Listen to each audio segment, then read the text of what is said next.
aktivitas pembelajaran pendidikan jasmani, olahraga dan kesihatan. Sebelumnya kita telah mempelajari beberapa pelajaran mengenai PJOK. Sekarang kita memasuki tahap tentang permainan bola besar, yaitu sepak bola. Bapak percaya di antara kalian pasti ada yang tahu itu sepak bola. Sepak bola itu pemain yang jumlah pemainnya ada 11 orang setiap tim, setiap regu, dan memiliki lapangan yang berbentuk persegi panjang. Setiap waktunya adalah 45 menit setiap babaknya dan full time-nya 90. Nah, sebelum kita memasuki pembelajaran tersebut, alangkah baiknya kita berdoa dulu menurut kepercayaan masing-masing. Berdoa mulai.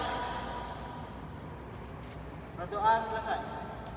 Sebelum kita melakukan kegiatan inti tersebut, gerak-gerak dasar dalam sepak bola, mari kita melakukan pemanasan terlebih dahulu agar kita terhindar dari cedera. Kita kelas yang memilih. Nah, dimulai dari kepala sampai kaki. Hitung 1 sampai 8. 1, 2,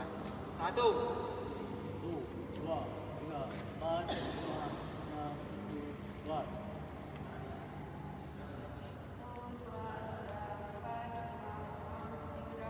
Nah, cut bang.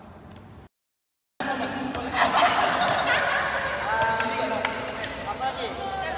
Demikianlah pembelajaran kita hari ini mengenai sepak bola. Semoga bermanfaat untuk kita semua. Dan untuk kedepannya belajarnya lagi di rumah agar pembelajaran kita ini lebih mudah untuk dilakukan.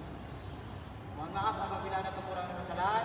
Wabillahi taufiq wal hidayah. Assalamualaikum warahmatullahi wabarakatuh.